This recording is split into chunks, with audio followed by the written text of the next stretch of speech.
जय हिंद दोस्तों, कैसे हैं आप सब। उम्मीद करती हूँ आप सभी ठीक होंगे। आप सबकी दुआ है, मैं भी बिल्कुल ठीक हूँ। दुआ है आप सबकी, प्यार है, सम्मान है। आज का ये मेरा जो वीडियो है, इसको बनाने का जो टॉपिक है वो मेरा एक निजी अनुभव है, जिसको मैं चाहती हूँ कि मैं आप सभी देशवासियों के साथ उसको साझा करूँ, क्योंकि मुझे लगता है कि ये जरूरी है। ऐसा मुझे लगता है, जिस चीज को अगर हमने एक्सपीरियंस किया है तो हमारा ये फर्ज बनता है हम सभी लोगों का कि उतने उस एक्सपीरियंस को दूसरों के साथ में शेयर किया जाए। तो जैसे कि गणेश चतुर्थी का ये समय चल रहा है, मेरे घर का भी एक नियम है, मैं हमेशा गणपति जी की स्थापना करती आई हूँ अपने घर में। पिछले 9 सालों से लगातार हर साल मेरे घर में गणपति जी की स्थापना होती चली आई है। इस बार कोविड-19 की वजह से हमने ये सब मैं नहीं कर पाई और मैं किसी कारणवश में नहीं लेकर आ पाई उनको अपने घर पर, और मैं स्थापना नहीं कर पाई। तो जो चीजें हैं, ये कैसे शुरुआत हुई वो मैं पहले सबके आपको बताना चाहूंगी। गणपति जी आज से 9 साल पहले की जब बात है, जब मेरी किसी कारणवश हम लोग बहुत ज्यादा परेशान थे, हमारे घर में कुछ दिक्कत थी, परेशानियां थी। तो किसी पंडित जी के कहने पर मैंने पहली बार गणपति जी को स्थापित किया था अपने घर के अंदर। उसके बाद मैं लगातार हर साल इस चीज को करती चली आ रही थी, क्योंकि मुझे मुझे पंडित जी ने बताया था और मैंने इस तरीके से गणपति जी की स्थापना की और चलता चला आ रहा था ये सिलसिला। लेकिन जब इस बार मैंने ऐसा मैं नहीं कर पाई, सारी दुनिया जिस चीज से परेशान है उससे मैं भी हूँ, और हर किसी की अपनी अपनी समस्याएं हैं, परेशानियां हैं कोविड को लेकर, तो मेरी भी थी। तो मैं इस बार नहीं कर पाई, लेकिन मैंने क्या अनुभव किया इस बार वो मैं आप सबको बताना चाहती हूँ। मैंने ये अनुभव किया कि आज हमारे देश में आस्था से ज्यादा लोग जो ऐसा काम करते हैं, जो गणपति जी को स्थापित करते हैं या जो भी कुछ ऐसा करते हैं, वो सब कहीं ना कहीं एक दूसरे की देखा देखी करते हैं। ये मैंने अनुभव किया। उसका कारण ये है, जिन लोगों ने मुझे देखकर ये सब चीजें शुरू किया था करना, मतलब क्योंकि ममता जो है स्थापित करती हैं तो हम भी कर लें स्थापित। मेरे कई जो रिश्तेदार हैं, उन लोगों ने, मेरे जो जानकार हैं, दोस्त हैं, उन लोगों ने भी मुझे देखकर ये सब चीजें की। लेकिन जब मैंने नहीं की तो उन्होंने भी नहीं की, और उन्होंने भी इस चीज का अनुभव मेरे साथ में शेयर किया, क्योंकि उन्होंने नहीं की तो उनके रिश्तेदारों ने नहीं की। तो कहीं ना कहीं ये जो चीज है, ये वही बात आ जाती है, जैसे कि एक दूसरे को देखकर जैसे लोग जागरूक होते हैं, एक दूसरे को देखकर वैसे ही लोग जो है अंधविश्वासी भी होते हैं। ये एक फैक्ट है, ये एक सच्चाई है जिसको ऑब्जर्व किया गया है इस कोविड-19 के दौरान। जो लोग ऐसा करते चले आ रहे थे, उन्होंने किसी कारणवश ये नहीं किया, तो उनको अब ये डर नहीं है कि हमारे रिश्तेदार हमको क्या बोलेंगे, क्योंकि अगर हम ऐसा नहीं करते या जो भी ऐसा करते चले आ रहे थे तो सीधा ही एक दूसरे को फोन किया जाता है। देखिए, ये सबके साथ होता होगा, मैं अपनी बात नहीं कर रही, आप खुद भी इस चीज को देखते होंगे और आपके साथ भी ऐसा होता होगा। अरे आपने ये नहीं किया, क्यों नहीं किया? अरे आप उसकी शादी में नहीं जा रहे, क्यों नहीं जा रहे? हम तो जा रहे हैं। तो उनको ऐसा लगता है कि हम किसी को भी ये बोलने का मौका क्यों दे कि हम ये कर रहे हैं और आप नहीं कर रहे हैं। तो और फिर बच्चे उनके घर में हो रहा है, आप भी करो, तो एक वो वाली चीजें आ जाती थी, जिस वजह से क्या है, लोगों ने इस चीज को और भी ज्यादा ये बढ़ता चला गया। आस्था होना बहुत अच्छी बात है, अपने बच्चों को भी सिखाना चाहिए। धार्मिक होना बहुत अच्छी बात है। इस सृष्टि को बनाने वाली जो सुप्रीम पावर है, जिसको सभी लोग अलग अलग नामों से जानते हैं, उसमें विश्वास रखते हैं, बहुत अच्छी बात है, बहुत अच्छी बात है। धार्मिक होना बहुत अच्छी बात है, लेकिन अंधविश्वासी होना, पाखंडवाद को बढ़ावा देना गलत है। आज ये पेन है मेरे हाथों में, ये पेन है, ये पेन, इस पेन को भी भगवान मानकर मैं इसकी पूजा कर सकती हूँ। जब तक ये पेन सड़क पर पड़ा था, ये कुछ नहीं था। जब मेरी आस्था इस पेन में मिली, तब ये मेरे लिए भगवान स्वरूप बन गया। मैंने आंख बंद करके किसी को किसी के बारे में सोचना है, मुझे अपनी आस्था को एक स्वरूप देना है, क्योंकि मैं एक इंसान हूं। मैंने कभी भी ईश्वर को नहीं देखा। मैंने इस पेन को, एक पत्थर को भगवान माना।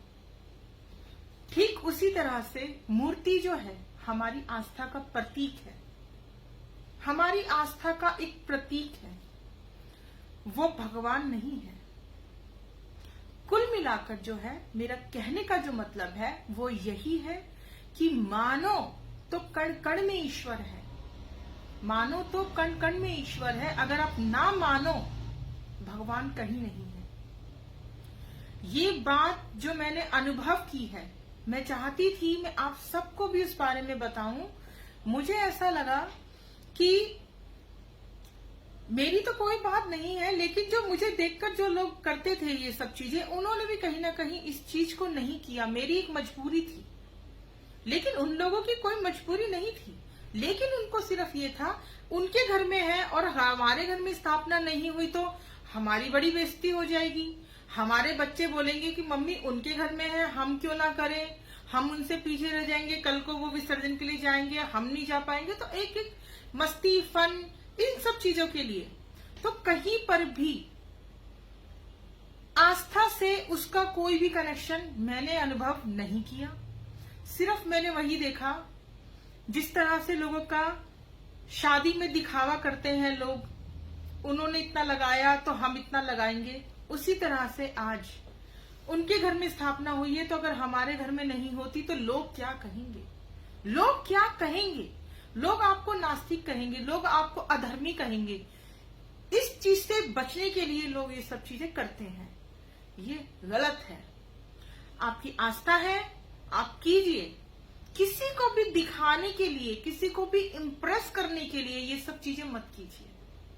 आप मानिए, आप जो सांस ले रहे हैं यही है ईश्वर।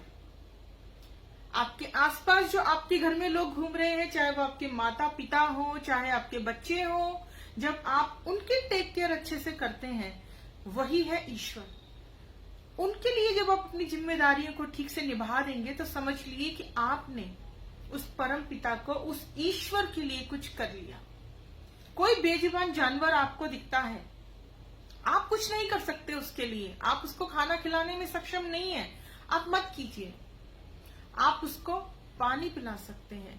यह है ईश्वर की भक्ति करना, ईश्वर के बनाए हुए इस ब्रह्मांड से प्यार करना, प्रकृति से प्यार करना, बेजुबान जानवरों से प्यार करना, इंसानों से प्यार करना।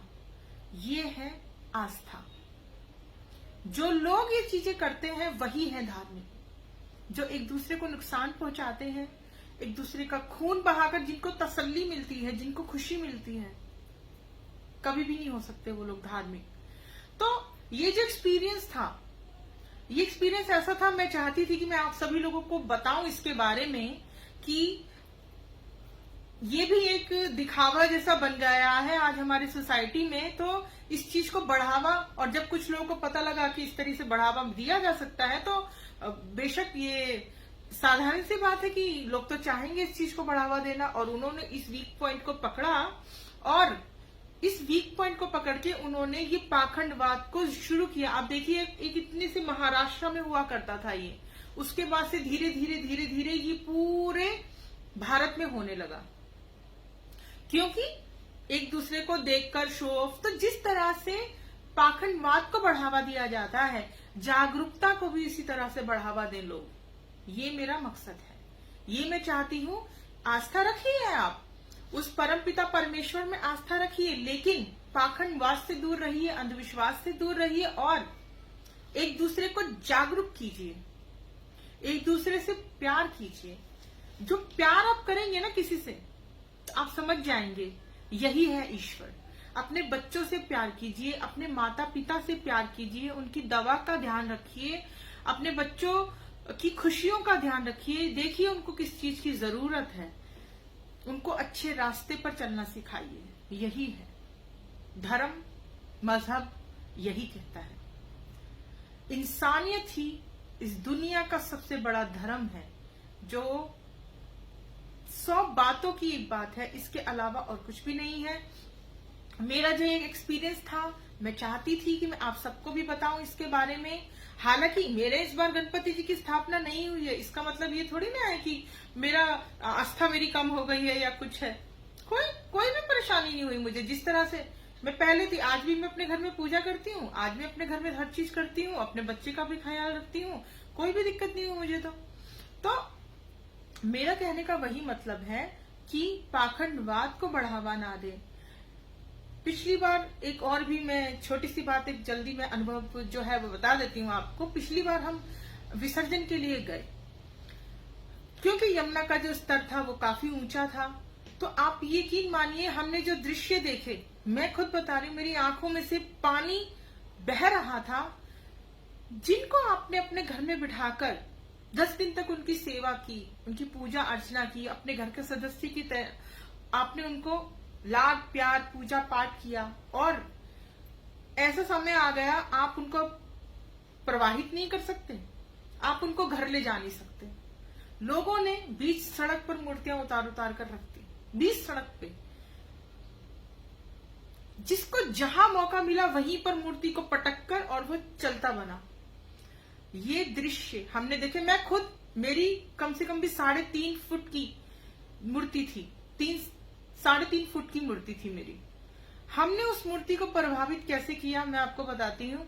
हमें ऊंचाई से, अपनी मूर्ति को ऊंचाई से फेंकना पड़ा नीचे। मेरा दिल जानता है मैं कितना दुखी थी उस दिन।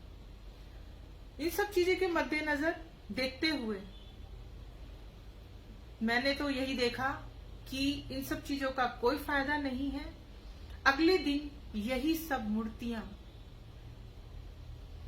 बिल्कुल उनकी गति होती है, इनकी मतलब ऐसे दृश्य देखने को मिलते हैं हमें कि दुख होता है।